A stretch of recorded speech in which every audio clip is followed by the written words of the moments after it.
Good afternoon and welcome to the latest edition of Lunchtime Learnings. I am delighted to be and to welcome onto the podcast and to be joined by Toby Martin. Toby is one of the directors at Reside in Bath. Toby is also a Property Mark Regional Executive, and Toby is also, and we're very grateful, a mentor at Agents Together. So thank you. And not only that is Toby is incredibly popular. I don't think I've seen somebody apart from Megan 18 who's on social media as much. So Toby, welcome. Thank you, Stephen. I can't believe you mentioned me in the same breath as Megan 18. Surely I'm not that prolific. Oh, there you go. Sorry. Decline that call. There you go. It's probably Megan or calling to say, why are you talking about me? Exactly. It actually was Megan. Can you believe it or not? So, yeah. So, but we'll come on to Megan in a little bit. So, she doesn't like being left out. I know. Her corgis and her dinosaurs. What can we say? But here's what's really interesting. It's the power of social media, isn't it?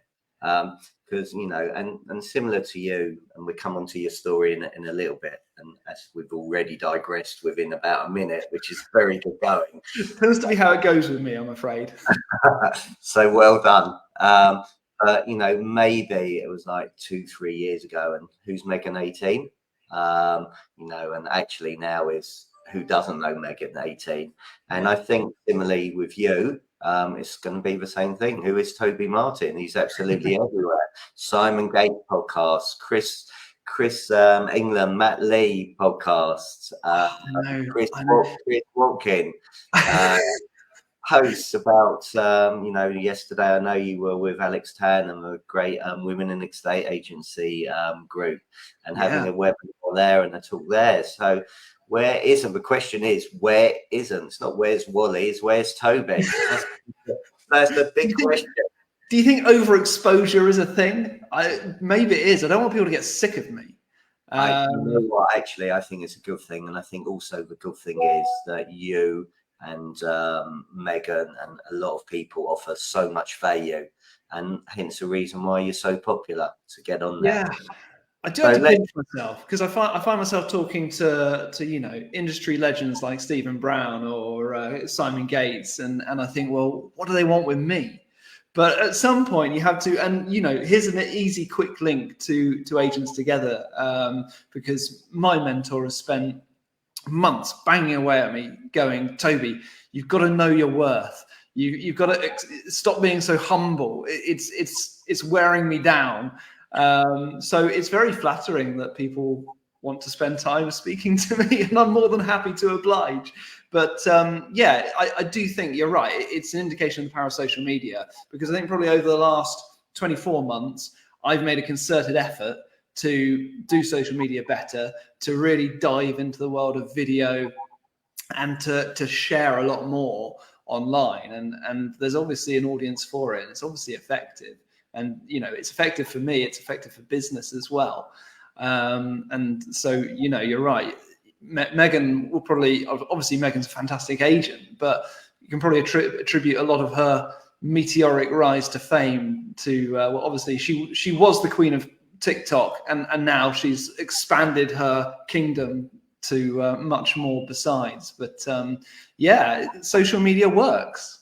100%. So we'll come back to social media, but let's go back to the beginning.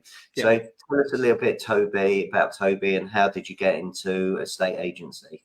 Yeah, well, you'll never guess what. I fell into it, which is, don't we all? So I obviously, of course, as with 99% of agents, never intended to be an agent. I trained for a long time, years, to be a teacher, to be a secondary school teacher. I made my pre-agency career was a slew of bad choices and poor decisions, because I came out of school and made terrible choice in terms of, I thought I was going to go and do a degree in French and philosophy, which is the most 18-year-old decision I've ever heard. I pictured myself sort of smoking cigarillos, discussing Descartes in French.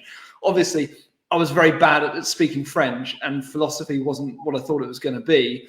So there was a wasted year already. switched and decided I was going to be a teacher.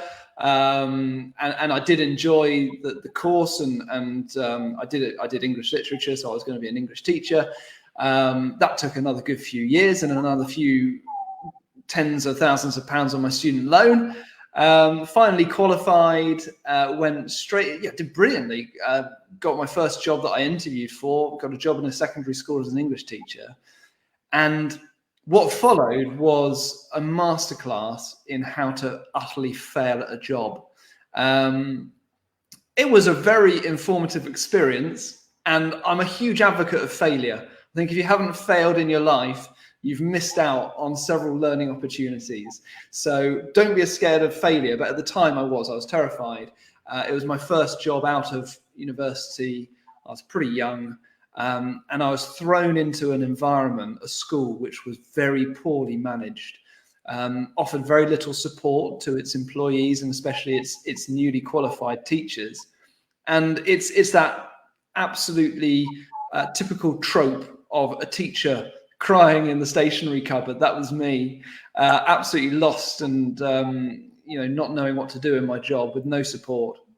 So I crashed out of teaching very, very quickly. God knows if it would have worked in a different environment, but it was a very early lesson in the importance of good management, proper support, what employees need from their managers, and how not to do it.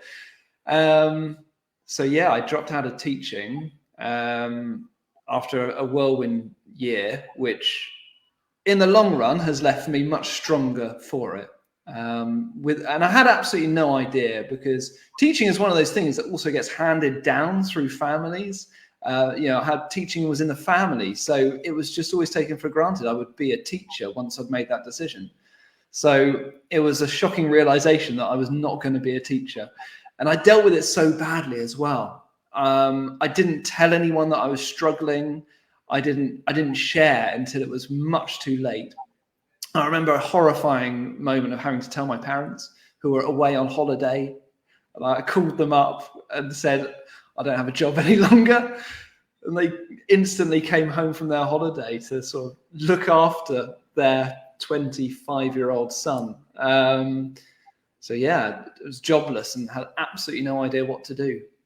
So I temped until a permanent job was offered to me, which just happened to be in a letting agent. And that's where it all began. That's it. Well, look, you shared, one of the things that learn from failure, these learning opportunities, and, obviously it's to do in good stead with understanding what good management looks like and what support looks like. So being a director now at Reside, what does good management and support look like there? Well, you've got to begin with a culture that supports openness. It creates an environment where there is no fear of failure. It's okay to make mistakes, as long as you have a framework in place to help people learn from those mistakes, and as long as you as an employer are also open to the fact that mistakes made by your employees might actually be your fault. It might be the result of the systems that you've been put in place being inadequate. And certainly in my case as a teacher, I'm sure that I was at fault, but there were also desperate issues with the infrastructure and the framework of that job. So as a manager, I've got to ensure that anyone working for me or with me feels that it's okay to make mistakes, because ultimately we want our team to try and go the extra mile and try and be as great as they can be. And sometimes if you're not happy to just work in a mediocre way, if you're going to try and push the boundaries of being brilliant, then it's going to sometimes lead you to fall flat on your face. So you've got to support and not punish or make people feel punished for getting it wrong. So a no fear approach to work, and it all begins with the culture and the support that you offer your team, and the way you respond when things do go wrong. So how do you get people to have this no fear? How do you have a no fear culture? So first of all, is communication is key, as always. Regular dialogue with your team. when I first began here, the only real kind of feedback our team got was once a year. Once a year at Christmas, you'd get an appraisal and you get told what you did wrong over the last 12 months. Well, that's no good. You've got to have regular one-to-ones with your team. They've got to know the direction the company's going in. It's no use having, as a business, having sort of directors' huddles where you secretly discuss the direction and the future of the business. It's amazing how many people think that future plans are a big secret. We don't want anyone nicking our plans, or we don't want the team to kind of think or know what we're doing further down the line. They just need to get on with their jobs. That never works. You've got to have a complete buy-in to the direction and the culture of a business.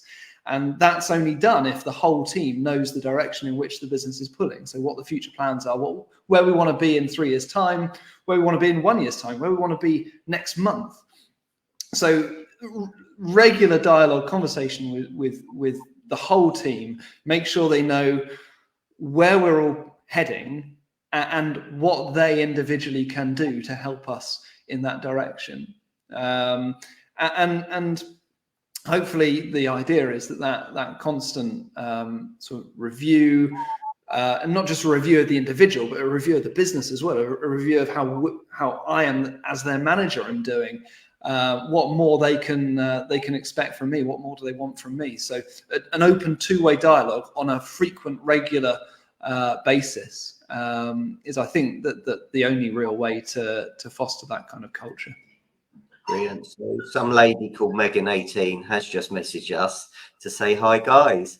So Megan, if you weren't listening at the start, you need to go back and listen, because we were talking corgis, dinosaurs, and we may have been singing your praises just a little. And I said she doesn't like to be left out. She'll be absolutely chuffed that she's got a mention here. But now she's watching, we can say all the stuff that we do want her to hear. And yeah. I mean, you're very good at what you do, Megan. You're very good at what you do. No, she's got that. which is great. Okay, so developing your colleagues, obviously really, really important. You talked there about having a vision, and obviously that's really important as well. And I was doing some training this week about vision plans. This is a time of the year to be planning for next year and looking at your goals and objectives, not only at what you're looking for next year, but actually remembering also what we accomplished this year, because I think that's very important. And also maybe learning from any disappointments that you have as well, to go out there. So I think it's a great time to be reviewing that now. But you're spot on, because I see a lot of people don't review them. They just review them at the end of the year. It's too late. You need to be constantly reviewing your vision plan, constantly revisiting your goals and objectives to make a difference. So one of the things that I know you're exceptional at are landlord evenings. Honestly, I think it's one of the great untapped opportunities for agents to build their landlord database and to generate leads for new business. I haven't invented anything new here. I've cottoned onto it, but I've known other people who do it really well, and I've copied their ideas and tried to build on it. And Howard Truman, for example, her landlord evenings are what gave me inspiration to do this. Every good idea starts with somebody else. But I do think there's a large number of people who don't do this, and it's such a great opportunity. If you said to a letting agent, would you like to stand in front of 40 landlords who are not your clients and get the opportunity to impress them? Obviously, they'd say, well, yeah, how can I do that? But there's something about running the landlord evenings that a lot of people don't take to. And it might be the whole thing about standing up and public speaking, which I know not everyone buys into. And also, when I started doing this, the greatest fear that I had to try and get past was the fear that nobody would come. And I remember our very first event that we ran. So I do these every quarter. We have a function room in a local hotel. We publicize locally that we're running a landlord conference. It's an educational event. It's free from sales pitches, and I barely mention anything to do with our business at all. It's an educational, informative event. We just try and get people in. The first one we ran, I was terrified that it would be this horrifically socially awkward event with 2 people in the front row. And I'd got 2 guest speakers who were great professionals who I'd got in on the promise that there'll be people in the room who you'll be able to impress. It might lead to future business for you. And I pictured myself in this room with just as many speakers as there were people in the audience. And I just had to reconcile myself to think, okay, everything starts somewhere. And if the first one is poorly attended, then so be it. We'll power through it. I'll talk to those 3 people.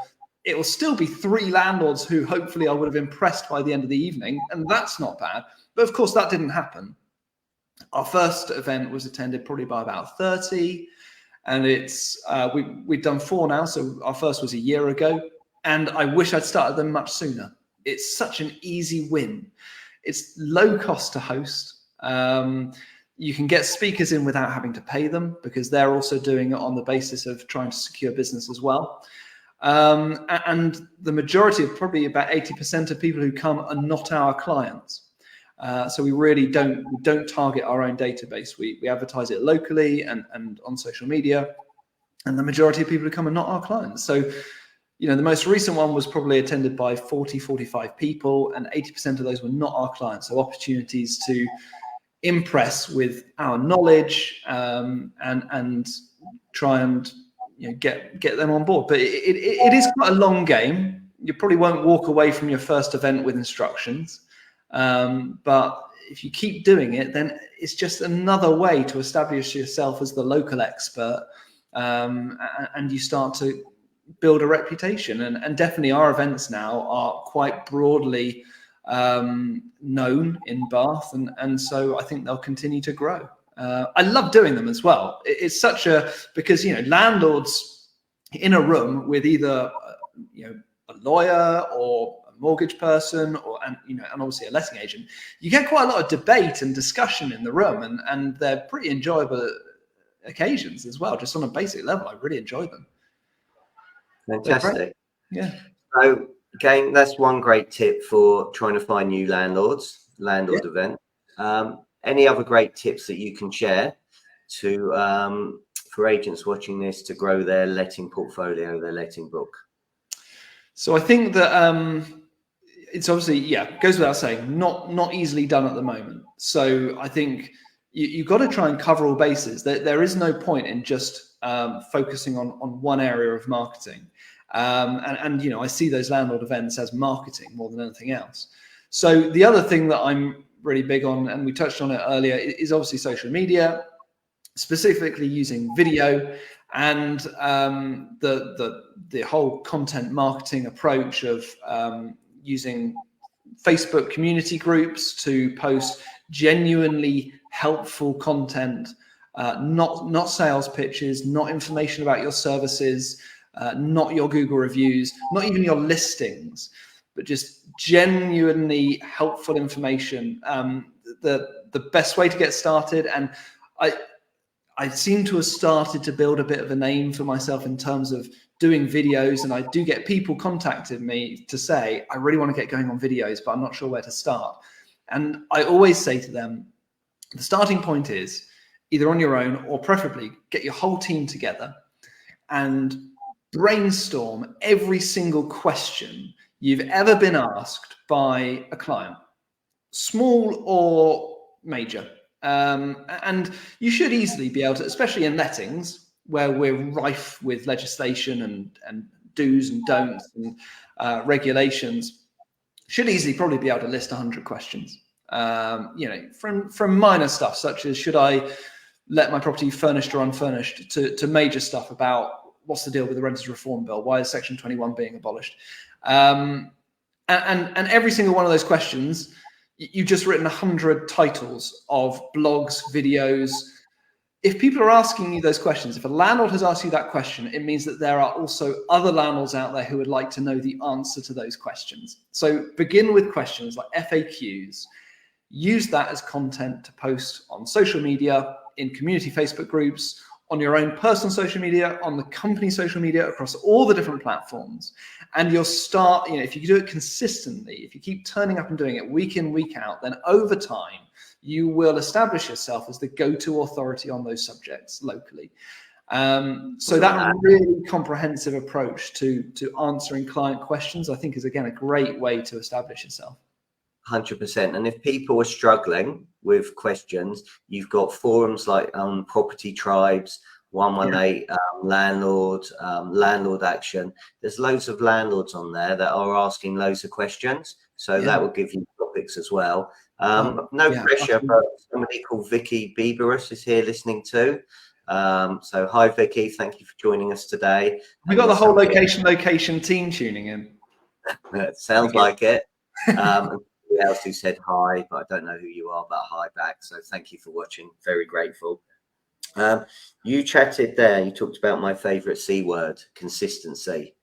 So you, Megan, Jim Parker, there's a lot of exceptional people out there that are putting amazing content out there consistently all the time.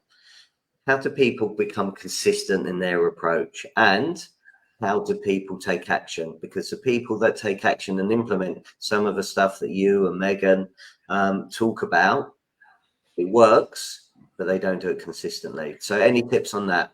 It's such a big challenge. And I think it's also a really significant challenge when you work within a small to medium-sized business, because I'm one of a team of 8. So we don't have a marketing department. We don't have things like that. So I constantly battle with the inner turmoil of being convinced that I should be doing something, quote unquote, more important. The nuts and bolts of day-to-day agency, checking referencing progress, sending out contracts, dealing with move-ins, move-outs.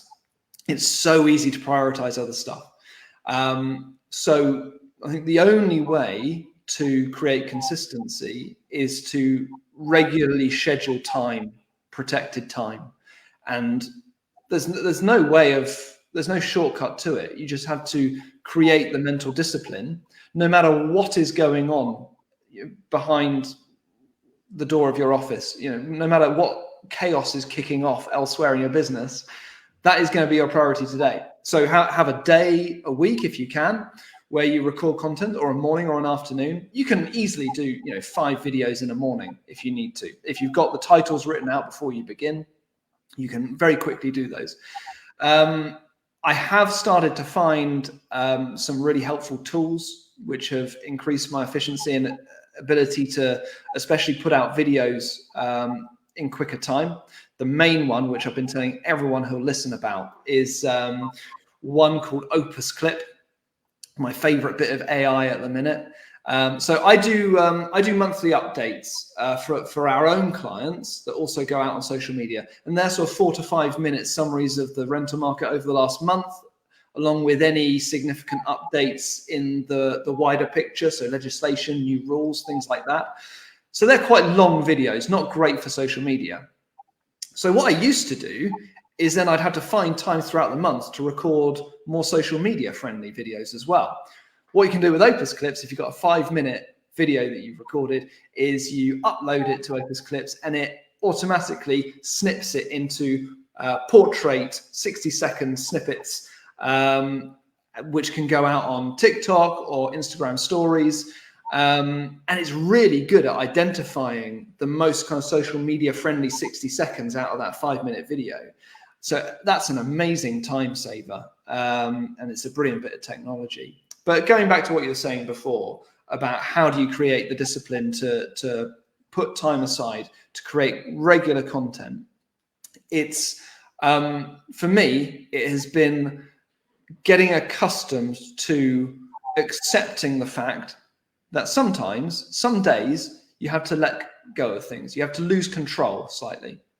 And it might be that your emails have to back up for a day, we're so used to having to reply to emails straight away. And a lot of us get anxiety if an email's been sat in our inbox for 24 hours.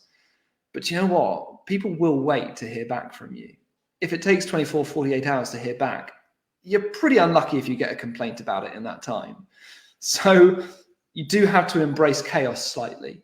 And when you have protected time to make content, that is important. Don't let anything else get in the way of it, and allow the chaos to happen. You can resolve that tomorrow. Yeah. Great. So we've talked about agents together. Yes. And we talked about the help that you received from your mentor. I know that you've been mentored by Nathan Emerson, the great Nathan Emerson. So what were the benefits of being mentored by Nathan, and what did you learn from him? How's he helped? Well, I mean, I was really fortunate. That was because quite early after being appointed a director where I am now at Reside, I kind of felt, okay, well, look, I've done every job in agency and I've built my way up to being a director of a company. I want to do it properly. I've never been a director before.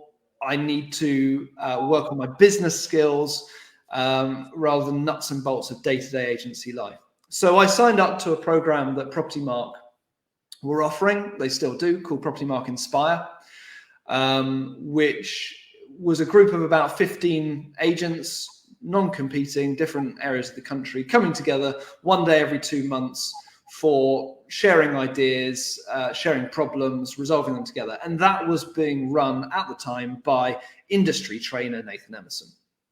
About 2 years in, we went into a session and he said, "Oh, I've got some news. Actually, I'm now the CEO of Property Mark." And we were like, "Oh, that's worked out quite well for us." So I've been very lucky to have built that connection with Nathan. He obviously has a wealth of experience, and over the years, we still have these sessions. He still does them with us. So what a great connection that's been, and his own connections that he shares with us and his own knowledge and experience is invaluable. I have to say, it's not all about Nathan. Nathan's brilliant, but the nature of those groups, he runs them. We benefit from his advice. We also benefit from one another's experiences, and being in a room on a regular basis with 10 to 15 other agency owners or directors, it is an invaluable experience. And it's worth mentioning that in the time from when I became a director to now, I and my company has gone from being very inward facing and insular. And, I mentioned that thing about directors going and having huddles and worrying about sharing stuff because it's secret, it's ours. So, that's how we used to operate. And now I've gone 180 degrees, and I fully appreciate the value of having that network outside of your business and benefiting from other people's ideas, their own responses to my ideas, and having that extended network.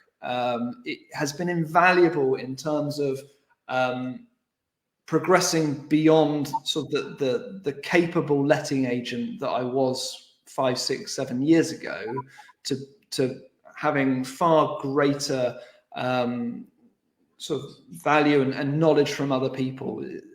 I can't recommend it enough, whether it's through Agents Together, which I think is essential for anybody in agency, or however you do it. Property Mark, again, has been great for my network, but building that network is the first thing I say to anybody. Build your network, whether you're a lettings negotiator or a director.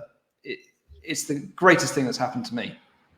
100%. So I know you touched on yesterday, you were on a webinar with the lovely Alex Tan, Women in the Estate Agency Group.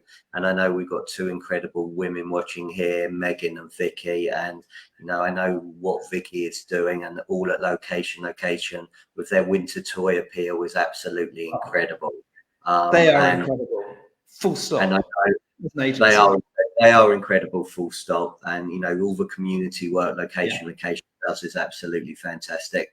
And I know after having spoken to Vicky and seeing a lot of posts on social media, there are a lot of kids out there that unfortunately are suffering in the area.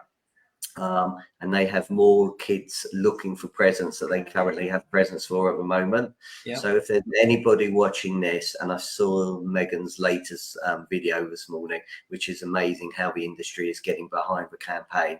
But the winter toy appeal, if you go to www.wintertoyappeal.com, and if you can, anybody watching this, listening this can support it, just make a difference. One gift, whatever it is, will make a massive, massive difference.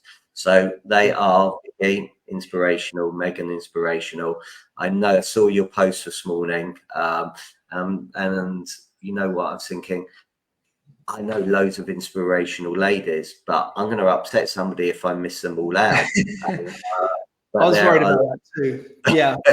There are loads of incredible ladies there that do an incredible job. For women in the state agency group, I was at the event in March. It was exceptional. I know they've got one in March again at the Savoy, which will be exceptional. And what Leona and Claire and now Liana, Claire, what Verona are doing, and everybody else on that committee.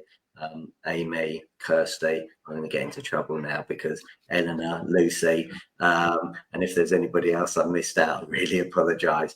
But you do an absolutely exceptional job, as does Nicola Bruman with a residential Women in Residential Property group as well. So there are loads of exceptional people out there. But how did you find that yesterday? It was such an honour. So Alex Tan was running a virtual coffee morning, which was intended for her area of women in the state agency in the southwest, but I think it blew up beyond that. And she asked, both me and Simon Ledbetter had independently got in touch with her to just ask some general questions about the work she's doing. And she asked us both on to have a bit of a panel about what happened last week with the negotiator. We won't dwell on that, but it expanded into this great conversation. And the thing that I came away from it with at the forefront of my mind was just the desire to ask other men in our agency which women inspire them and who their role models are. Because Simon Ledbetter shared this great bit of data about how our industry is actually populated by a majority of women. There's more women than men in a state agency. But then you look at the distribution of women throughout our state agency, and the majority of them are in admin roles, just not at board level, essentially. That there is a minority of women at board level compared to the overall population of women in a state agency. And I think it's really healthy, and you don't hear it much, to hear men talk about which women inspire them in agency. And I'm very lucky. I've got a network which is heavily populated by brilliant women. And it just makes me wonder if women are less visible, significantly less visible than men at board level, then how many men are there in agency who don't have what I have, who don't have that network of inspirational women or visible inspirational women running their company where they work? And I think if all you see running your company or as your own personal role model in business is a reflection of yourself, is another average middle-class white bloke, then I think you're really missing out.